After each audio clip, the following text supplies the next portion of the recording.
ದಾವಣಗೆರೆಯಲ್ಲಿ ಇಂದು ವಿಧಾನ ಪರಿಷತ್ ಶಿಕ್ಷಕರ ಕ್ಷೇತ್ರದ ಅಭ್ಯರ್ಥಿ ಡಿ ಶ್ರೀನಿವಾಸ್ ಇವರ ಪರವಾಗಿ ಶಿಕ್ಷಕರ ಘಟಕದ ವತಿಯಿಂದ ನಡೆದ ಪತ್ರಿಕಾಗೋಷ್ಠಿಯಲ್ಲಿ ಕೆಪಿಸಿಸಿ ಶಿಕ್ಷಕರ ಘಟಕದ ಅಧ್ಯಕ್ಷರಾದ ಬಸವರಾಜ್ ಗುರಿಕಾರ್ ಅವರು ಮಾತನಾಡಿ, 2024ರ ವಿಧಾನ ಪರಿಷತ್ ಚುನಾವಣೆಗೆ 3 ಪದವೀಧರರ 3 ಶಿಕ್ಷಕರ ಕ್ಷೇತ್ರಕ್ಕೆ ನಡೆಯುವ ಚುನಾವಣೆಯಲ್ಲಿ ಮತದಾರರು ಕಾಂಗ್ರೆಸ್ ಪಕ್ಷಕ್ಕೆ ಒಲವು ವ್ಯಕ್ತಪಡಿಸಿದ್ದು, ಪ್ರಣಾಳಿಕೆಯಲ್ಲಿರುವ ಭರವಸೆಯಂತೆ ಸರ್ಕಾರ ಓಪಿಎಸ್ ಜಾರಿಗೊಳಿಸಲಿದೆ ಎಂದರು. ಎಲ್ಲ 6 ಕ್ಷೇತ್ರದಲ್ಲಿ ಗೆಲ್ಲುವ ಭರವಸೆ ಇದೆ. ಈ ಭಾಗದ ಶಿಕ್ಷಕರ ಕ್ಷೇತ್ರದ ಅಭ್ಯರ್ಥಿ ಡಿ ಶ್ರೀನಿವಾಸರವರು ಉತ್ಸಾಹಿ ಕೆಲಸಗಾರರಾಗಿದ್ದು, ಹಿಂದೆ ಪದವೀಧರರ ಕ್ಷೇತ್ರದಲ್ಲಿ ಅಲ್ಪ ಮತದಲ್ಲಿ ಹಿನ್ನಡೆಯಾಗಿದ್ದು, ಈ ಬಾರಿ ಅವರು ಶಿಕ್ಷಕರ ಕ್ಷೇತ್ರದಿಂದ ಗೆಲ್ಲುತ್ತಾರೆ. ಅವರಿಗೆ ಮತದಾರರು ಮೊದಲ ಪ್ರಾಶಸ್ತ್ಯದ ಮತ ನೀಡಿ ಗೆಲ್ಲಿಸಲು ಕೋರಿದರು. ಶಿಕ್ಷಕರ ಘಟಕದ ಸಂಚಾಲಕರು, ಪದವಿ ಪೂರ್ವ ಕಾಲೇಜುಗಳ ನೌಕರರ ಒಕ್ಕೂಟದ ನಿಕಟಪೂರ್ವ ಅಧ್ಯಕ್ಷರೂ ಆದ ತಿಮ್ಮಯ್ಯ ಪುರ್ಲೆಯವರು ಮಾತನಾಡಿ, ಹೊಸಬರು ಆಯ್ಕೆಯಾಗಿ ಹೊಸ ಬದಲಾವಣೆ ತರಲಿ ಎಂದರು. ಓಪಿಎಸ್ ಬಗ್ಗೆ ಚುನಾವಣಾ ಪೂರ್ವದ ಭರವಸೆಯ ಬಗ್ಗೆ ಕೇಳಿದ ಪತ್ರಕರ್ತರ ಪ್ರಶ್ನೆಗೆ ಸರ್ಕಾರ ಈಗಾಗಲೇ 19,000 ನೌಕರರನ್ನು ಹಳೆಯ ಪಿಂಚಣಿಗೆ ಒಳಪಡಿಸಿದ್ದು, ಒಂದು ಸಮಿತಿಯನ್ನು ರಚಿಸಿದ್ದು, ಹಳೆಯ ಪಿಂಚಣಿ ಜಾರಿಯಾಗುತ್ತದೆ ಎಂದು ಪುರ್ಲೆ ಅವರು ಉತ್ತರಿಸಿದರು. ಪತ್ರಿಕಾಗೋಷ್ಠಿಯಲ್ಲಿ ದಾವಣಗೆರೆಯ ಚುನಾವಣಾ ಉಸ್ತುವಾರಿ ಶ್ರೀಮತಿ ಅನುಪಮಾ, ಆರ್.ಎಸ್. ಪಾಟೀಲ್, ಜಿ.ಬಿ. ಹಾವೇರಿ, ಕೆಪಿಸಿಸಿಯ ಜಿಲ್ಲಾಧ್ಯಕ್ಷರಾದ ಲಕ್ಷ್ಮಣ್, ವೀರೇಶ್, ಮಾರ್ತಾಂಡಪ್ಪ ಇದ್ದರು. ಈ ಪತ್ರಿಕಾಗೋಷ್ಠಿಗೆ ಹಾರ್ದಿಕವಾಗಿ ಸ್ವಾಗತಿಸ್ತಾ ಇದ್ದೇನೆ. ಈಗ ತಾನೇ ಮಾತನಾಡಿದಂಥ ಕೆಪಿಸಿಸಿ ಶಿಕ್ಷಕರ ಘಟಕದ ಸಂಚಾಲಕರು, ಕರ್ನಾಟಕ ರಾಜ್ಯ ಪದವಿ ಪೂರ್ವ ಉಪನ್ಯಾಸಕರ ಸಂಘದ ನಿಕಟಪೂರ್ವ ಅಧ್ಯಕ್ಷರು, ಇಂದಿನ ಗೌರವಾಧ್ಯಕ್ಷರಾಗಿರ್ತಕ್ಕಂಥ ತಿಮ್ಮಯ್ಯ ಪುರ್ಲೆ ಅವರೇ, ಕೆಪಿಸಿಸಿ ಶಿಕ್ಷಕರ ಘಟಕದ ದಾವಣಗೆರೆ ಜಿಲ್ಲಾ ಘಟಕದ ಅಧ್ಯಕ್ಷರಾಗಿರ್ತಕ್ಕಂಥ ಲಕ್ಷ್ಮಣ್ ಅವರೇ, ಕಾಂಗ್ರೆಸ್ ಪಕ್ಷದ ಮುಖಂಡರಾಗಿರ್ತಕ್ಕಂಥ ಶ್ರೀಮತಿ ಅನುಪಮಾ ಮೇಡಮ್ ಅವರೇ, ಆರ್.ಎಸ್. ಪಾಟೀಲ್ ಅವರೇ, ವೀರೇಶ್ ಅವರೇ, ಹಾವೇರಿ ಅವರೇ, ಮಾರ್ತಾಂಡಪ್ಪ ಅವರೇ, ಯಾವತ್ತು ಮಾಧ್ಯಮದ ಮಿತ್ರರೇ, ವಿಧಾನ ಪರಿಷತ್ತಿನ ಒಟ್ಟು 6 ಸ್ಥಾನಗಳಿಗೆ ಜೂನ್ 3ರಂದು ಚುನಾವಣೆ ನಡೀತಾ ಇದೆ. ಅದರಲ್ಲಿ 3 ಶಿಕ್ಷಕರ ಮತ್ತು 3 ಪದವೀಧರ ಕ್ಷೇತ್ರಗಳದಾವು. ನಾನು ವಿಶೇಷವಾಗಿ ಈ ಭಾಗದ ಶಿಕ್ಷಕರ ಕ್ಷೇತ್ರದ ಬಹುತೇಕ ತಾಲೂಕುಗಳಿಗೆ ಮತ್ತು ಜಿಲ್ಲೆಗಳಿಗೆ ನಾನು ಮತ್ತು ನಮ್ಮ ನಾಯಕರಾಗಿರ್ತಕ್ಕಂಥ ಪುರ್ಲೆ ಅವರು ಪ್ರವಾಸವನ್ನು ಮಾಡಿದ್ದೇವೆ. ಶಿಕ್ಷಕರು ಕಾಂಗ್ರೆಸ್ ಪಕ್ಷದ ಮತ್ತು ಶ್ರೀನಿವಾಸ್ ಅವರ ಪರವಾಗಿದ್ದು, ಖಂಡಿತ ಈ ಭಾಗದಿಂದ ನಮ್ಮ ಪಕ್ಷದ ಅಭ್ಯರ್ಥಿಯಾಗಿರ್ತಕ್ಕಂಥ ಶ್ರೀನಿವಾಸ್ ಅವರು ಆಯ್ಕೆ ಆಗ್ತಾರೆ ಅನ್ನತಕ್ಕಂಥ ಒಂದು ಮಾತನ್ನು ಮತ್ತು ಆತ್ಮವಿಶ್ವಾಸವನ್ನು ಈ ಸಂದರ್ಭದಲ್ಲಿ ವ್ಯಕ್ತಪಡಿಸ್ತಾ ಇದ್ದೇನೆ. ಅದರ ಜೊತೆಗೆ ನಾನು ಕೆಪಿಸಿಸಿ ಶಿಕ್ಷಕರ ಘಟಕದ ಅಧ್ಯಕ್ಷರಾಗಿ, ಪುರ್ಲೆ ಅವರು ಸಂಚಾಲಕರಾಗಿ ಎಲ್ಲ 6 ಸ್ಥಾನಗಳು ಎಲ್ಲೆಲ್ಲಿ ಚುನಾವಣೆ ಜರುಗ್ತಾ ಇದೆ ಅಲ್ಲಿಗೆ ಹೋಗಿ ಬಂದಿದ್ದೇವೆ.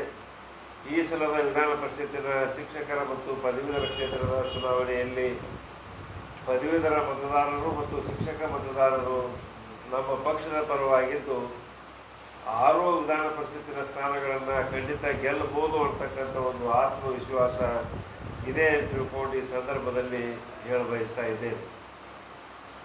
ಡಿ ಶ್ರೀನಿವಾಸ್ ಅವರು ಶಿಕ್ಷಣ ಕ್ಷೇತ್ರದಲ್ಲಿ ತಮ್ಮದೇ ಆದಂಥ ಒಂದು ಸಾಧನೆಯನ್ನು ಮಾಡಿದಂಥ ನಾಯಕರು.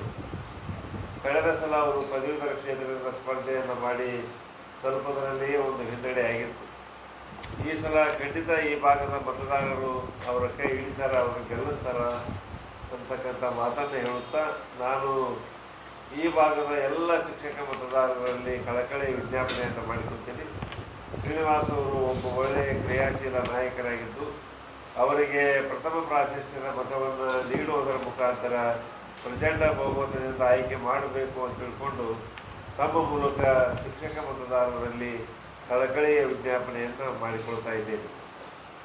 ಕರ್ನಾಟಕದಲ್ಲಿ ಕಾಂಗ್ರೆಸ್ ಪಕ್ಷದ ಸರ್ಕಾರ ಅಧಿಕಾರಕ್ಕೆ ಬಂದು 1 ವರ್ಷ ಆಗಿದೆ.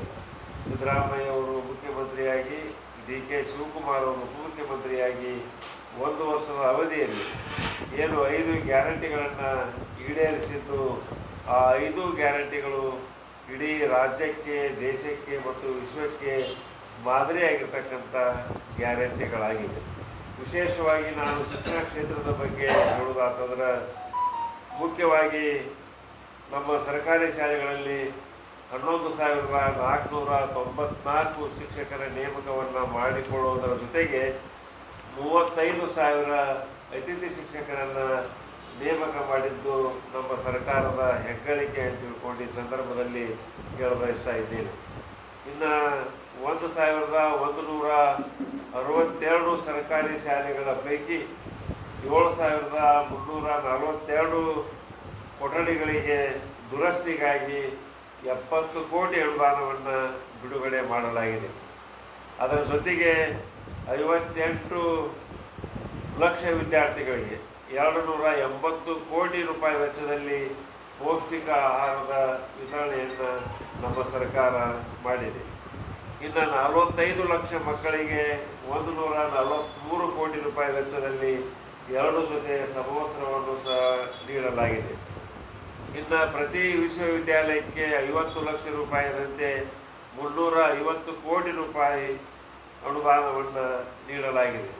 ಅತಿಥಿ ಉಪನ್ಯಾಸಕರಿಗೆ ಮೊದಲು ಏನು ವೇತನ ಇತ್ತು, ಅದರಲ್ಲಿ ಒಟ್ಟು ಕನಿಷ್ಠ 5,000ದಿಂದ 8,000ರವರೆಗೆ ವೇತನವನ್ನು ಹೆಚ್ಚಳ ಮಾಡಲಾಗಿದೆ. ಈ ದೇಶದಲ್ಲಿ ಬೇರೆ ಬೇರೆ ರಾಜ್ಯಗಳಲ್ಲಿ ಪ್ಯಾರಾ ಟೀಚರ್ಸು, ಗೆಸ್ಟ್ ಟೀಚರ್ಸು ಅಂತಿದ್ದಾರೆ. ಅವರಿಗೆ ನಿವೃತ್ತಿ ಆಗ್ತಕ್ಕಂಥ ಸಂದರ್ಭದಲ್ಲಿ ಬರಿಗೈಲೆ ಮನೆಗೆ ಹೋಗ್ತಕ್ಕಂಥ ಒಂದು ವ್ಯವಸ್ಥೆ ಬೇರೆ ರಾಜ್ಯದಲ್ಲಿ ಐತಿ. ಆದರೆ ಕರ್ನಾಟಕದಲ್ಲಿ ನಮ್ಮ ಸರ್ಕಾರ ನಿವೃತ್ತಿ ಆಗ್ತಕ್ಕಂಥ ಸಂದರ್ಭದಲ್ಲಿ 5 ಲಕ್ಷ ರೂಪಾಯಿ ಟಿಕೆಟನ್ನು ಅವರಿಗೆ ಕೊಡ್ತಕ್ಕಂಥ ಒಂದು ಯೋಜನೆಯನ್ನು ಜಾರಿಗೆ ತಂದಿದೆ. ಅದರ ಜೊತೆಗೆ ರಜೆಯ ಸೌಲಭ್ಯವನ್ನು ನೀಡಿದೆ ಮತ್ತು 5 ಲಕ್ಷ ರೂಪಾಯಿ ವೈದ್ಯಕೀಯ ಸೌಲಭ್ಯವನ್ನು ಸಹ ನೀಡಲಾಗಿದೆ. ಯಡಿಯೂರಪ್ಪ ಅವರು ಉಪಮುಖ್ಯಮಂತ್ರಿ ಆಗಿದ್ದಾಗ, ಎಚ್.ಡಿ. ಕುಮಾರಸ್ವಾಮಿ ಅವರು ಮುಖ್ಯಮಂತ್ರಿ ಆಗಿದ್ದಾಗ ನೂತನ ಪಿಂಚಣಿ ಯೋಜನೆಯನ್ನು 2006ರಲ್ಲಿ ಈ ರಾಜ್ಯದಲ್ಲಿ ಜಾರಿಗೆ ತಂದರು. ಆ ಸಂದರ್ಭದಲ್ಲಿ ಏನು ನೇಮಕಾತಿ ಹಾಕಿದ್ರು, ಅಲ್ಲಿಂದ ಇಲ್ಲಿಗೆ ನೇಮಕಾತಿ ಆಗತಕ್ಕಂಥ ಎಲ್ಲ ನೌಕರರು ನೂತನ ಪಿಂಚಣಿ ಯೋಜನೆ ವ್ಯಾಪ್ತಿಯಲ್ಲಿ ಬರ್ತಾರೆ. ಆ ಒಂದು ನೌಕರರಲ್ಲಿ, ಶಿಕ್ಷಕರಲ್ಲಿ ಸಿದ್ದರಾಮಯ್ಯ ಅವರು ಮುಖ್ಯಮಂತ್ರಿ ಆದ ತಕ್ಷಣ ನಮ್ಮ ಪ್ರಣಾಳಿಕೆಯಲ್ಲಿತ್ತು, ನಾವು NPS ಅನ್ನು ತೆಗೆದು OPS ಮಾಡ್ತೀವಿ ಅಂತ ತಿಳ್ಕೊಂಡು ಮೊದಲ ಹಂತವಾಗಿ 19,000 NPS ನೌಕರರಿಗೆ OPS ನೌಕರರು ಅಂತ ತಿಳ್ಕೊಂಡು ಈಗಾಗಲೇ ಪರಿಗಣಿಸಿ ಆದೇಶವನ್ನು ಮಾಡ್ಯಾರ. ಪ್ರಣಾಳಿಕೆಯಲ್ಲಿ ಇರೋದರಿಂದ ನಾವು ಖಂಡಿತ ಮುಂಬರ್ತಕ್ಕಂಥ ದಿವಸದಲ್ಲಿ ಇನ್ನುಳಿದಂಥ ಶಿಕ್ಷಕರಿಗೆ, ನೌಕರರಿಗೆ OPS ಅನ್ನು ಜಾರಿಗೆ ನಮ್ಮ ಸರ್ಕಾರ ತರ್ತಾ ಇದೆ ಅಂತಕ್ಕಂಥ ಒಂದು ಮಾತನ್ನು ಈ ಸಂದರ್ಭದಲ್ಲಿ ಹೇಳಬಯಸ್ತಾ ಇದ್ದೇನೆ. ತಮಗೆಲ್ಲ ಗೊತ್ತಿದೆ, ರಾಜ್ಯದಲ್ಲಿ ಏಕಾಏಕಿಯಾಗಿ NDPಯನ್ನು ಜಾರಿಗೆ ತಂದರು. ಬಹುಶಃ ಒಂದು ಆಶ್ಚರ್ಯ ಏನಾಗುತ್ತಂದ್ರೆ, ಒಂದು ರಾಜ್ಯದಲ್ಲಿ 2 ಶಿಕ್ಷಣ ನೀತಿಯನ್ನು BJP ಸರ್ಕಾರ ಜಾರಿ ಮಾಡಿತ್ತು. ಹೈಯರ್ ಎಜುಕೇಷನದಲ್ಲಿ ಹೊಸ ಶಿಕ್ಷಣ ನೀತಿ, ಸ್ಕೂಲ್ ಎಜುಕೇಷನದಲ್ಲಿ ಹಳೆ ಶಿಕ್ಷಣ ನೀತಿ. ಇದು ವಿಪರ್ಯಾಸ. ನಮ್ಮ ದೇಶಕ್ಕೆ ಸ್ವಾತಂತ್ರ್ಯ ಬಂದ ನಂತರ ಈ ರೀತಿಯಾದಂಥ ದ್ವಂದ್ವ ಶಿಕ್ಷಣ ನೀತಿ ಜಾರಿಗೆ ಬಂದಿದ್ದಿಲ್ಲ ಮತ್ತು ಬೇರೆ ರಾಜ್ಯದಲ್ಲಿಯೂ ಈ ರೀತಿಯಾದಂಥ ದ್ವಂದ್ವ ಶಿಕ್ಷಣ ನೀತಿ ಇಲ್ಲ. ಇಲ್ಲೇ ಹೈಯರ್ ಎಜುಕೇಷನಿಗೆ ಒಂದು ನೀತಿ, ಸ್ಕೂಲ್ ಎಜುಕೇಷನಿಗೆ ಒಂದು ನೀತಿಯನ್ನು ಜಾರಿಗೊಳಿಸಿದ್ರು. ಆ ಒಂದು ವಿಷಯವಾಗಿ ಗೊಂದಲ ನಿರ್ಮಾಣ ಆಗಿತ್ತು. ಒಂದೇ ಉದಾಹರಣೆ ಹೇಳೋದಂದ್ರೆ, ಈಗ ಡಿಗ್ರಿ 4 ವರ್ಷದ ಡಿಗ್ರಿ, 4 ವರ್ಷ ಆದವರಿಗೂ ಡಿಗ್ರಿ ಸರ್ಟಿಫಿಕೇಟ್, 3 ವರ್ಷ ಆದವರಿಗೂ ಡಿಗ್ರಿ ಸರ್ಟಿಫಿಕೇಟ್, 2 ವರ್ಷ ಆದವರಿಗೂ ಡಿಗ್ರಿ ಸರ್ಟಿಫಿಕೇಟು, 1 ವರ್ಷ ಆದರೂ ಡಿಗ್ರಿ ಸರ್ಟಿಫಿಕೇಟ್. ಮತ್ತು ನೇಮಕಾತಿಗೆ ಯಾವುದನ್ನು ಪರಿಗಣಿಸ್ತೀರಿ? ಇದೆಲ್ಲ ಗೊಂದಲ ಇದನ್ನು ತಪ್ಪಿಸಬೇಕು ಅನ್ನತಕ್ಕಂಥ ದೃಷ್ಟಿಯಿಂದ ನಮ್ಮ ರಾಜ್ಯದಲ್ಲಿ ನಮ್ಮ ಪಕ್ಷದ ಸರ್ಕಾರ ರಾಜ್ಯ ಶಿಕ್ಷಣ ನೀತಿಯನ್ನು ಜಾರಿಗೆ ತರ್ತಕ್ಕಂಥ ರೀತಿಯಲ್ಲಿ ಒಂದು ಸಮಿತಿಯನ್ನು ರಚಿಸಿದೆ. ಸಮಿತಿ ಕಾರ್ಯ ಆರಂಭ ಮಾಡಿ ಮುಕ್ತಾಯದ ಹಂತಕ್ಕೆ ಬಂದಿದೆ. ಶೀಘ್ರದಲ್ಲಿ ವರದಿಯನ್ನು ಸಲ್ಲಿಸುತ್ತಾ ಏನು ಗೊಂದಲ ಇದೆ ಅದರ ನಿವಾರಣೆ ಆಗುತ್ತಾ ನಮ್ಮದೇ ಆದಂಥ ನೀತಿ ಜಾರಿಗೆ ಬರುತ್ತಾ ಇರತಕ್ಕಂಥ ಮಾತನ್ನು ಈ ಸಂದರ್ಭದಲ್ಲಿ ಹೇಳುತ್ತಾ, ಈ ಶಿಕ್ಷಕರ ಕ್ಷೇತ್ರದಲ್ಲಿ ಶ್ರೀನಿವಾಸ್ ಅವರು ಉತ್ತಮವಾದಂಥ ಕಾರ್ಯವನ್ನು ಮಾಡಬೇಕು ಅಂತಕ್ಕಂಥ ಹಂಬಲದಿಂದ ಸ್ಪರ್ಧೆಯನ್ನು ಮಾಡಿದ್ದಾರೆ.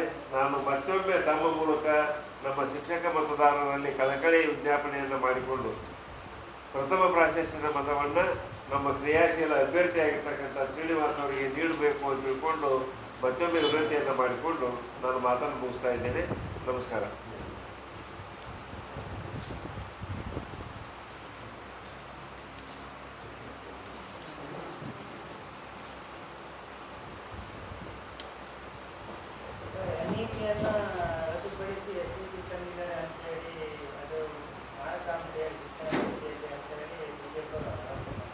ಅದು ಶುದ್ಧ ಸುಳ್ಳು. ಈಗ NEP ಬಂದಿದ್ದರಿಂದ ಒಂದು ರಾಜ್ಯದಲ್ಲಿ ಎರಡು ಶಿಕ್ಷಣ ನೀತಿ ಯಾವ ಥರ ಇರ್ತಾವೆ, ಒಂದಕ್ಕೊಂದು ಪೂರ್ವಕ ಸ್ಕೂಲ್ ಎಜುಕೇಷನ್ ಹೈಯರ್ ಎಜುಕೇಷನ್ ಏಕಾಏಕಿ ಎಲ್ಲೂ ಚರ್ಚೆ ಮಾಡಲಿಲ್ಲ. ಗೊಂದಲ ಮಾಡಿದವರು ಅವರು ಗೊಂದಲ ನಿವಾರಣೆ ಆಗುತ್ತಲ್ಲ, ಅದಕ್ಕಾಗಿ ಒಂದು ಸಮಿತಿಯನ್ನು ರಚನೆ ಮಾಡಿವಲ್ಲ, ಇದಕ್ಕೆ ಅವ್ರಿಗೆ ಹೊಟ್ಟೆ ಕಿಚ್ಚು ಬಿದ್ದುಕೊಂಡು ಆ ರೀತಿ ಅಪಪ್ರಚಾರ ಮಾಡ್ತಾರೆ. SEP ಜಾರಿಗೆ ಬಂದಂತ ನಿಮಗೆ ಗೊತ್ತಾಗುತ್ತೆ. ಈಗ ನಾನು ನೇಮಕಾತಿದ್ದು ಹೇಳಿದ್ದಲ್ಲ, ಈಗ 1 ವರ್ಷ ಡಿಗ್ರಿ ತೊಗೊಂಡವ ಏನು ಮಾಡಬೇಕು, ಅವನು ಅರ್ಜಿ ಆಗ್ತಾನೆ. ಮತ್ತು ನೇಮಕಾತಿಗೆ ಯಾವುದನ್ನು ಪರಿಗಣಿಸ್ತೀರಿ? ಯಾವುದೇ ನೀತಿಯನ್ನು ಜಾರಿಗೆ ತರಬೇಕಾದಾಗ ಸ್ವಲ್ಪ ಚರ್ಚೆ ಆಗಬೇಕು ಮತ್ತು ಎಲ್ಲರಿಗೂ ಅನ್ವಯ ಆಗ್ತಕ್ಕಂಥ ಒಂದು ನೀತಿ ಆಗಬೇಕು. ಅಂಥ ವ್ಯವಸ್ಥೆ ಇಲ್ಲಲ್ಲ. ಕಾಂಗ್ರೆಸ್ ಅಧಿಕಾರಕ್ಕೆ ಬಂದಾಗಿಂದ ಪಠ್ಯದಲ್ಲಿ ಸಾಕಷ್ಟು ಗೊಂದಲ ಆಯಿತು. ಏನಿಲ್ಲ, ಅವರು ಪಠ್ಯಗಳೆಲ್ಲ ತೆಗೆದು ನೆಕ್ಸ್ಟ್ ಬೇರೆಲ್ಲ ಸೇರಿಸಿದ್ದಾರೆ ಮಾಡಿದ್ದಾರೆ. ಏನು ಗೊಂದಲವನ್ನು ಮಾಡಿದವರು ಅವರು. ನಾವು ಗೊಂದಲವನ್ನು ನಿವಾರಣೆ ಮಾಡಕತ್ತೀವಲ್ಲ, ನೀವೇ ನಿವಾರಣೆಯನ್ನ ಗೊಂದಲ ಅಂತ ತಿಳ್ಕೊಂಡು ಅವ್ರು ತಿಳ್ಕೊಂಡಾರ. ಏಕದಮ್ ಅಧಿಕಾರ ಹೋತಲ್ಲ, ಹೋದ ತಕ್ಷಣ ಮತ್ತೆ ಏನಾದ್ರು ಒಂದು ಹೇಳ್ಬೇಕು ಹೇಳ್ತಾರೆ. ಇವೆಲ್ಲ ಗೊಂದಲ ಕ್ರಿಯೇಟ್ ಮಾಡಿದಾರ ಅವರು. ಕೆಲವು ಜನರನ್ನ ಹೆಸರುಗಳನ್ನ ಸೇರಿ ಕೈ ಬಿಟ್ಟರು. ಅವೆಲ್ಲ ಚರ್ಚೆಗೆ ಹೋದ್ರೆ ಭಾಳ ಹೋಗ್ತಿದ್ರು. ನಾನು ಒಂದು ಉದಾಹರಣೆ ಕುವೆಂಪುರ ಬಗ್ಗೆ ಮಾತಾಡ್ಬೋದು, ಬಸವಣ್ಣ ಬಗ್ಗೆ ಮಾತಾಡ್ಬೋದು, ಹಿರಿಯರ ಬಗ್ಗೆ ಅವರು ನಾವು ಅಂಥವೆಲ್ಲ ಗೊಂದಲಕ್ಕೆ ಹೋಗಲ್ಲ. ಇಂಥ ಒಬ್ಬ ಒಳ್ಳೆ ಕೆಲಸ ಮಾಡಿದಂಥವ್ರು ಅನೇಕ ಜನರು ಈ ಎಲ್ಲ ವರ್ಗಗಳಿಗೆ ಪ್ರತಿನಿಧಿಸ್ತಕ್ಕಂಥವ್ರು ಕೆಲವರನ್ನು ನಾವು ಆಧಾರವಾಗಿಟ್ಟುಕೊಂಡು ಪಠ್ಯಪುಸ್ತಕಗಳನ್ನು ತಯಾರು ಮಾಡಿದ್ವಿ ಮೊದಲು. ಅವುಗಳೆಲ್ಲ ಬಿಟ್ಟು ಎಲ್ಲೋ ಒಂದು ಸೈಡಾಗಿ ಅವರು ಸೈದ್ಧಾಂತಿಕವಾಗಿ ಇರ್ತಕ್ಕಂಥ ಕೆಲವು ವಿಚಾರಗಳನ್ನು ಕೆಲವು ಜನರನ್ನು ಸೇರಿಸಿರೋ ಅನ್ನೋ ಉದ್ದೇಶದಿಂದ ಕೆಲವು ಚೇಂಜ್ ಮಾಡ್ಯಾರ, ಅದನ್ನು ವಿಡ್ರಾ ಮಾಡ್ಕೊಂಡ್ರು. ಎಲ್ಲನೂ ಇದು ಮಾಡಿಲ್ಲ. ಯಾವ್ಯಾವ ಇರಬೇಕು ಯಾವ್ಯಾವ ಇರಬಾರ್ದು ಅನ್ನೋದಕ್ಕೆ ಅವ್ರು ಮೊದಲು ಯಾವ ರದ್ದುಗೊಳಿಸಿದ್ರು ಅದನ್ನು ಕಂಟಿನ್ಯೂ ಮಾಡ್ಯಾರ. ಯಾವ ಸೇರಿಸಿದ್ರು ಕೆಲವು ಅನಾವಶ್ಯಕ ಅವ್ರು ತೆಗೆದಾರೆ ಅಷ್ಟೇ. ಕಾಂಗ್ರೆಸ್ ಅಧಿಕಾರಕ್ಕೆ ಬಂದಾಗ ಕೆಲವೊಂದು ಪಠ್ಯಗಳನ್ನು ಸೇರ್ಪಡೆ ಮಾಡ್ತಾರೆ, BJP ಬಂದಾಗ ಕೆಲವೊಂದು ಪಠ್ಯಗಳನ್ನು ಸೇರ್ಪಡೆ ಮಾಡ್ತಾರೆ, ಕೆಲವೊಂದು ಆಗ್ತದೆ. ಈಗ ರಾಜಕೀಯ ಪಕ್ಷಗಳ ಮೇಲೆ ಫಲಿತಾಂಶ ಆಗ್ತಕ್ಕಂಥ ಮಕ್ಕಳಲ್ವಾ ಅಂತ ನಾವೆಲ್ಲ ನಾವು ಟೀಚರ್ಸ್ ಆಗಿ ಬಂದವರು. ಆ್ಯಕ್ಚುಲಿ ರಾಜಕಾರಣಿಗಳಂತೂ ಅಲ್ಲ. ಇವರಾಗಲಿ ನಾವು ರಾಜ್ಯದ 20 ವರ್ಷ ಪ್ರೈಮರಿ ಅಧ್ಯಕ್ಷರು, ನಾನು ಉಪನ್ಯಾಸಕ ಸಂಘ 11 ವರ್ಷ ಅಧ್ಯಕ್ಷ. ಆ್ಯಕ್ಚುಲಿ ಎಲ್ಲಿನೂ ಕೂಡ ನಾವು ಹಿಂದೆ ಇದೇ BJP ಅವರಲ್ಲಿ ಮುಡಂಬಡಿ ತಾಯಿ ಅಂತೇಳಿ ಕೇಳಿದ್ರು. ಮುಡಂಬಡಿ ತಾಯಿ ಅಂತೇಳಿ ಅವರು ಅಧ್ಯಕ್ಷರಾಗಿ ಈ ಪಠ್ಯಕ್ರಮ ಮಾಡಿದರು. ನಮ್ಮೆಲ್ಲರೂ ಕರೆದ್ರು. ನಾವು ಕರೆದು ಕೂತು ಮಾತಾಡಿ ಚರ್ಚೆ ಮಾಡಿ ಪುಸ್ತಕಗಳನ್ನು ತಂದಿದ್ರು. ಎಲ್ಲ ಆಯಿತು. ಬಡಗು ರಾಮಚಂದ್ರಪ್ಪರು ಇದ್ದರು. ಎಲ್ಲ ಶಿಕ್ಷಕರ ಪ್ರತಿನಿಧಿಗಳು, ಶಿಕ್ಷಕರು MLCಗಳಾಗಿರ್ಬೋದು, ನಮ್ಮ ಸಂಘಟನೆಗಳ ಜನರನ್ನು ಕರೆದು ಮಾತಾಡ್ತಿದ್ರು. ನಾವು ಹೇಳ್ತಿದ್ವಿ, ಸಲಹೆ ಕೊಡ್ತಿದ್ವಿ. ಬಟ್ ಏಕಾಏಕಿ ಯಾರೋ ಇದಕ್ಕೆ ಸಂಬಂಧ ಇಲ್ಲಾರ್ದವರು ಎಲ್ಲೋ ಟ್ಯೂಷನ್ ನಡೆಸ್ತಕ್ಕಂಥವ್ರು ಮತ್ತೆ ಅದು ಗೊಂದಲಕ್ಕೆ ಹೋಗ್ತಾರೆ ಅಂತ ನಾವು ಮಾತಾಡೋದು. ಉಪನ್ಯಾಸಕರಾಗಿದ್ದರು. ಅವರೆಲ್ಲ ಮಾಡಿದ್ದನ್ನು ಕಾಂಗ್ರೆಸ್ ಸರ್ಕಾರ ಒಪ್ಕೊಳ್ತಲ್ಲ. ಎಲ್ಲಿ ಯಾರು ಗೊಂದಲ ಮಾಡಲಿಲ್ಲ. ಇದೇ ಸಲ ಯಾಕಾಯಿತು? ನನ್ನ ಮೂಲ ಪ್ರಶ್ನೆ ಇರೋದು, ನಾವು ಕಾಂಗ್ರೆಸ್ಸು ದಳ BJP ಅಂತಲ್ಲ. ಇದು ನಾವಿರೋರು ಶಿಕ್ಷಕರಾಗಿ ಶಿಕ್ಷಕರ ಘಟಕದಿಂದ ಬಂದಂಥ ನಮಗೆ ಅವರು ನಾಯಕರುಗಳು ಬೇರೆ ರೀತಿ ಮಾತಾಡ್ಬೋದು. ನಾವು ಮಾತಾಡುವಾಗ ನಮ್ಮದೇ ಆದಂಥ ಒಂದು ಸೈದ್ಧಾಂತಿಕ ಬಿಂಬಿಸ್ತಾರೆ. ಬೇರೆ ಏನಿಲ್ಲ. ಅವ್ರು ಏನೋ ಹೇಳೋದಕ್ಕೆ ಎಲ್ಲೆಲ್ಲೋ ತಪ್ಪುಗಳನ್ನು ಹೇಳೋದು. ಅದು ಹೋಗಿ ಈ 3 ಸಲ 4 ಸಲ ಗೆದ್ದು ಬಂದಂಥವ್ರು ಏನಾದರೂ ಕೆಲಸ ಮಾಡಿದ್ರೆ ದಯವಿಟ್ಟು ಅವ್ರು ಓಟ್ ಹಾಕ್ಬೇಕು. ಇನ್ನೂ ಇಲ್ಲ ಅವರೇ ಕಂಟಿನ್ಯೂ ಆಗೋದು, ಅವರೇ ಏನೋ ಮಾಡೋದು, ಎಲ್ಲೋ ಒಂದು ಕಡೆ ಮ್ಯಾಜಿಕ್ ಮಾಡಿದಂಗೆ ಮಾಡೋದು. ಇವೆಲ್ಲ ಮಾಡಿ ಗೆದ್ದು ಹೋಗಿ ಏನು ಸಾಧನೆ ಮಾಡೋದು? ನೀವು ಹೊಸಬರು ಬರಲಿ ಜನ ಬಂದಾಗ ಏನಾದರೂ ಹೊಸ ಬದಲಾವಣೆಯನ್ನು ಕಾಣಬಹುದಲ್ಲ ಅಂತ ನಮ್ಮ ಎಲ್ಲರದ್ದು ಆಸೆ. MPS ಈಗ ಅವ್ರು ಹೇಳಿದ್ರು ಒಂದು ಸಮಿತಿ ರಚನೆ ಮಾಡ್ಯಾರ. ಮಾಡ್ಯಾರೀಗ 19 ಏನೋ 19,000 ಮಾಡ್ಬೇಕಾಗುತ್ತೆ. 19,000 ಮಾಡಿದ್ದೀಗ ಈಗ ಮಾಡ್ಯಾರೀಗ ಮಾಡ್ತಾರೆ. ಏನೋ ಮಾಡ್ಲಾರ್ದಾಗ